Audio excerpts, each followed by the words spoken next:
एक जमाने में एक दूर उफ्तादा पहाड़ी इलाके में जो सब्ज वादियों और घने जंगलों से घिरा हुआ था, एक छोटा सा गांव बसता था जिसका नाम सुरेंद्रपुर था। ये गांव दुनिया की हलचल से दूर खामोशी और सुकून का घर था। यहाँ के लोग सादा जिंदगी गुजारते थे, खेती बाड़ी करते, मवेशी पालते और शाम ढलते ही अपने घरों में जमा होकर पुरानी कहानियां सुनाया करते। इस गांव में एक लड़की रहती थी जिसका नाम नूर था।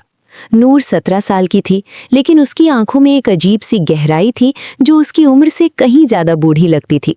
उसके बाल लंबे, स्याह और लहराए हुए थे, जो हवा में उड़ते तो सितारों की तरह चमकते। चेहरा गोल, जिल्द गंदमी और मुस्कुराहट ऐसी कि देखने वाला भूल जाए कि दुनिया में गम भी होते हैं।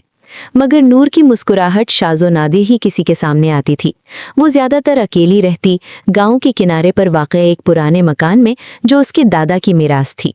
नूर की माँ उसकी पैदाइश के फौरन बाद इंतकाल कर गई थी और बाप एक हादसे में कई साल पहले चल बसा था। दादा ने उसे पाला था, लेकिन वो भी 2 साल पहले अल्लाह को प्यारे हो गए। अब नूर अकेली थी। गांव वाले उसे यतीम नूर कहते, मगर प्यार से। वो उसकी मदद करते, खाना पहुंचाते, मगर नूर इन सब से दूर रहती। उसका दिल जंगल की तरफ खिंचता था। जंगल सुरेंद्रपुर के बिल्कुल पीछे शुरू होता था। लोग कहते थे कि ये जंगल कदीम है, इसमें जिन्नात बसेरा करते हैं, परियां नाचती हैं और जो कोई रात को अंदर जाता है वापस नहीं आता। मगर नूर को ये बातें खौफजदा नहीं करती थीं। वो दिन में जंगल के किनारे बैठती, दरख्तों से बातें करती, परिंदों की आवाज़ें सुनती और कभी कभार अंदर तक चली जाती। उसे लगता था कि जंगल उसे बुलाता है, उसकी आवाज़ सुनाई देती है। एक दिन खिज़ां का मौसम था। पत्ते जर्द और सुर्ख हो रहे थे, हवा में ठंडक घुल रही थी। नूर जैसे मामूल के मुताबिक जंगल के किनारे बैठी थी कि उसकी नज़र एक अजीब चीज़ पर पड़ी। दूर दरख्तों के दरमियान एक चमक नजर आई। वो उठी और आहिस्ता आहिस्ता उस तरफ बढ़ी। जैसे जैसे करीब पहुंची, उसने देखा कि एक पुरानी जंग आलूद चाबी जमीन पर पड़ी है और उसके इर्द गिर्द पत्ते ऐसे तरतीब से रखे गए हैं जैसे कोई नक्शा बना रहे हों। नूर ने चाबी उठाई। वो सर्द थी, भारी, और उस पर अजीब से निशान कुंदा थे जो किसी पुरानी जबान में लगते थे। उसके दिल में एक अजीब सी बेचैनी पैदा हुई। वो घर वापस आई, चाबी को अपने कमरे में छुपाया और रात भर सो ना सकी। उसे लगता था कि चाबी उसे कुछ कह रही है। अगले दिन वो दोबारा जंगल गई, उसी जगह। अब वहां एक रास्ता नजर आया जो पहले कभी ना था, तंग, घना, मगर साफ। वो रास्ते पर चल पड़ी। घंटों चलती रही। जंगल गहरा होता गया, रोशनी कम होती गई, मगर वो नहीं रुकी। आखिरकार वो एक खुली जगह पर पहुंची जहां एक बहुत बड़ा कदीम दरख्त खड़ा था। उसके तने पर एक दरवाज़ा बना हुआ था, लकड़ी का, पुराना, और उस पर वही निशान थे जो चाबी पर कुंदा थे। नूर का दिल जोर जोर से धड़का। उसने चाबी निकाली और ताले में डाली। क्लिक की आवाज़ हुई और दरवाज़ा खुल गया। अंदर एक सीढ़ी थी जो नीचे जा रही थी और वहां से एक अजीब सी सुनहरी रोशनी आ रही थी। नूर ने एक गहरी सांस ली और अंदर कदम रख दिया। सीढ़ियां लंबी थीं, शायद 100 से ज्यादा। जैसे जैसे वो नीचे उतरती गई, हवा में एक अजीब सी खुशबू आई, फूलों की, मगर ऐसी जो उसने कभी न सूंघी। आखिरकार सीढ़ियां खत्म हुई और वो एक बड़े हॉल नुमा कमरे में पहुंची। दीवारें पत्थर की, मगर उन पर चमकती हुई क्रिस्टल जड़े हुए थे जो रोशनी फैला रहे थे। कमरे के बीच में एक बड़ा तख्त नुमा चीज थी और उस पर एक औरत बैठी थी। वो औरत बूढ़ी नहीं थी, न जवान। उसकी उम्र का अंदाजा लगाना नामुमकिन था। उसके बाल सफ़ेद थे, मगर चेहरा तरोताज़ा, आंखें गहरी जैसे समुद्र। वो सफ़ेद लिबास में मलबूस थी और उसके हाथ में एक किताब थी। तुम आ गई नूर, औरत ने कहा, और उसकी आवाज़ में एक अजीब सी गर्मजोशी थी। नूर हैरान हुई। आपको मेरा नाम कैसे पता? औरत मुस्कुराई। मैं तुम्हारा इंतज़ार कर रही थी बहुत अरसे से। मेरा नाम सेलिना है। ये जगह, ये जंगल का दिल है, और तुम इसकी वारिस हो। नूर को कुछ समझ ना आया। वारिस? मैं तो बस एक यतीम लड़की हूँ। सेलिना उठी और नूर के करीब आई। नहीं नूर, तुम्हारे दादा यहाँ के मुहाफिज थे। ये जंगल जादुई है, ये दुनिया को बचाता है बुराई से। बहुत अरसा पहले एक तारीख ताकत ने इसे कमज़ोर करने की कोशिश की। तुम्हारे दादा ने इसे रोका, मगर वो खुद इस जंग में जख्मी हुए और दुनिया से चले गए। अब तुम्हारी बारी है। नूर के जहन में 1000 सवाल उठे। मगर मैं कैसे? मैं तो कुछ नहीं जानती। सेलिना ने किताब नूर की तरफ बढ़ाई। ये किताब तुम्हारी माँ की थी, वो भी मुहाफिज थी। इसमें सब कुछ लिखा है, जादू, तलिस्म, जंगल की ताकतें। तुम्हें सीखना होगा। नूर ने किताब ली। वो भारी थी, चमड़े की जिल्द और पन्नों पर अजीब तहरीर। मगर मैं क्यों? क्योंकि तुम्हारे अंदर वो खून है। तुम जंगल से जुड़ी हो। तुमने कभी महसूस नहीं किया कि दरख्त तुमसे बातें करते हैं, परिंदे तुम्हारे करीब आते हैं? नूर सोच में पड़ गई। वाकई वो हमेशा से प्रकृति से जुड़ी महसूस करती थी।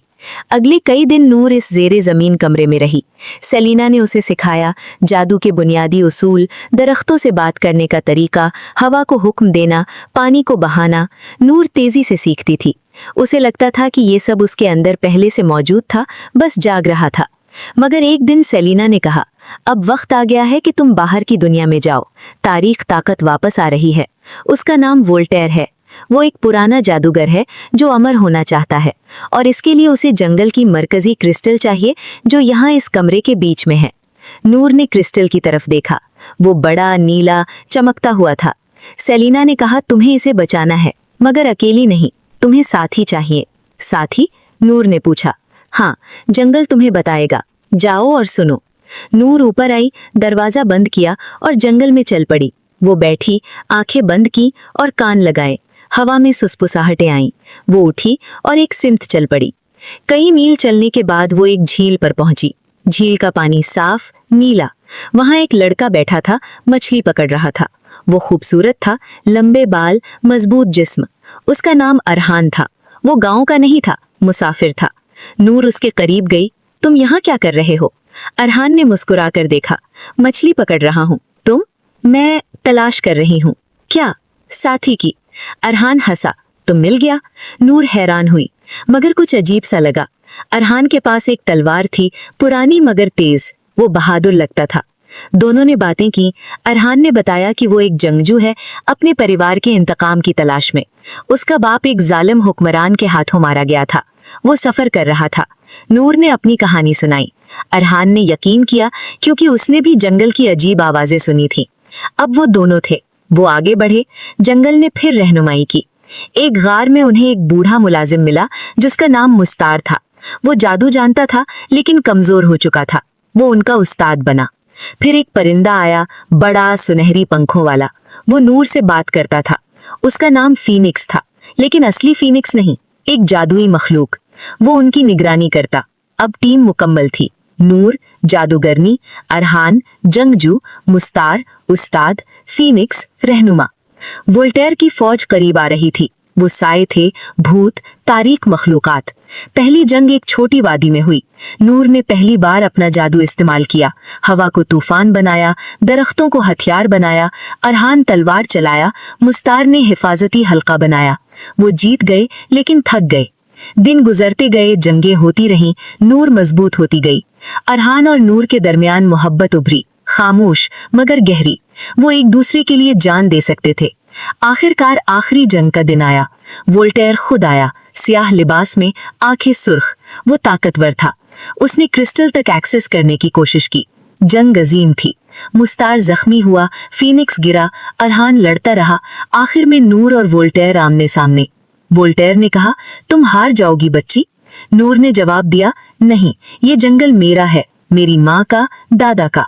उसने सारी ताकत इकट्ठी की, किताब से आखिरी तिलिस्म पढ़ा। रोशनी फटी, वोल्टेयर चीखा और राख बन गया। जंग खत्म हुई, जंगल महफूज हुआ, मुस्तार ठीक हुआ, फीनिक्स उड़ने लगा। अरहान और नूर ने एक दूसरे का हाथ थामा। नूर गांव वापस न गई, वो जंगल की मुहाफिज बन गई। अरहान उसका साथी। वो दोनों वहां रहे, जंगल की मुहाफिजत करते, मुसाफिरों की रहनुमाई करते। गांव वालों ने कहानियां सुनाई कि नूर परी बन गई, जंगल की मलिका। और कभी कभार खिजा में जंगल के किनारे पर एक चमकती चाबी नजर आती है जो अगले मुंतखब शुदा का इंतजार करती है।